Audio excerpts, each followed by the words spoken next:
Today I'm going to show you how to make this sweet Valentine's Day wreath for $3 from 3 items you can get at the dollar store. So this is probably one of the most inexpensive projects I've ever done. Basically went to the dollar store. I got these felt stickers, which is 100 piece. You're not even going to use maybe a third of the whole amount for this project.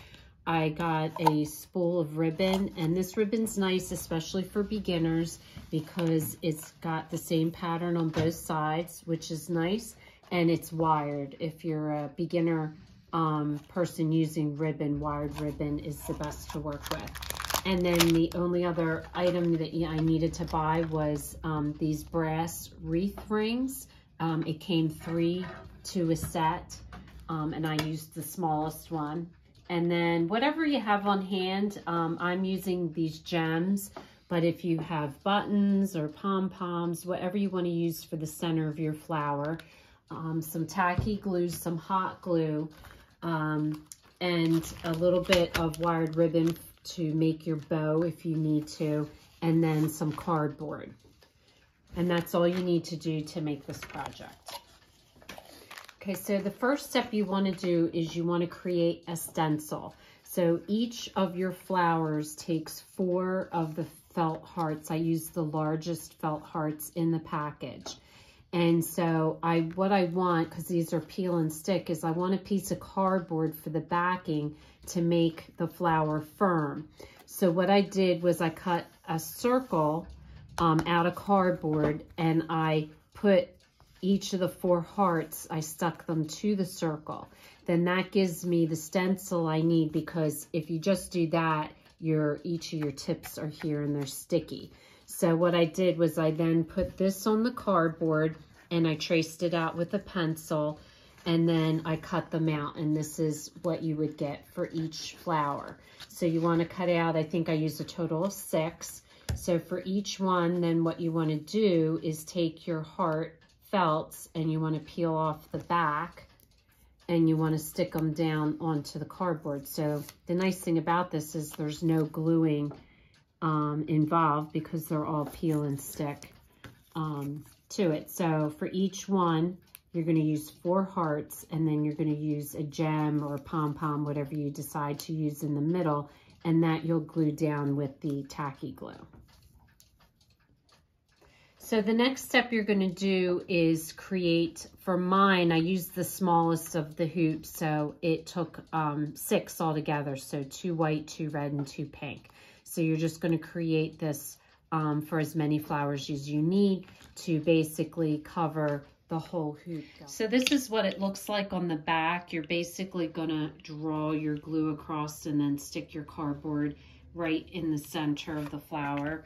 So basically what I do is I just position it on my thing, and then I put my finger right where the end is going to be. The other thing you want to do is you want to use wax paper or something underneath, because when I put the glue down and I push this down, some of the glue may get on your countertop. So if you don't want that, just put a piece of wax paper underneath, and that way it won't stick. So I'm just going to put my finger there to mark it, so I know I'm going to drizzle some hot glue along that curve there. So I just want to do a good amount, and then just stick your flower right on top, right on the center, like so.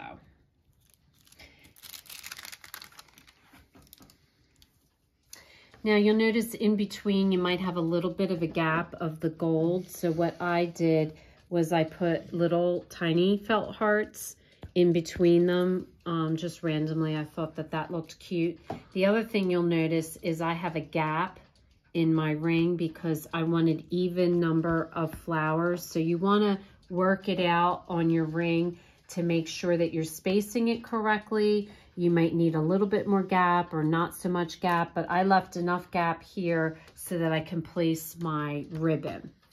So all you want to do is just peel off, and you just want to put that little heart there. You can also, they have medium-sized hearts. So if you do leave a bigger gap, you could possibly use the medium-sized hearts in between. So just work it out, make your flowers ahead of time, position them around your ring so that you know exactly the spacing and how many flowers you're going to need, and in what colors and what pattern. So the last step is to make your ribbon. Now how I made this ribbon is very simple. You take one piece and you just loop it like so. And so as I did it, I did a wide loop and then a smaller loop and then your center loop. And then all you want to do is just bring them together like this and take a piece of wire, put around it and tie it tight in the back. And that gives you this piece of ribbon right here. So it's just loops with the wire that holds it tight.